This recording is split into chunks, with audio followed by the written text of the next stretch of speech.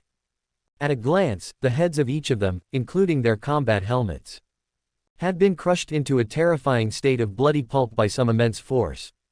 "Surviving member, report your situation immediately. Tell me the enemy's location." Captain America, holding his circular shield and charging forward with all his might, shouted urgently at the only remaining SHIELD agent. "Report, Captain. I didn't detect any signs of the enemy. In just the blink of an eye, the team members behind me collapsed and died."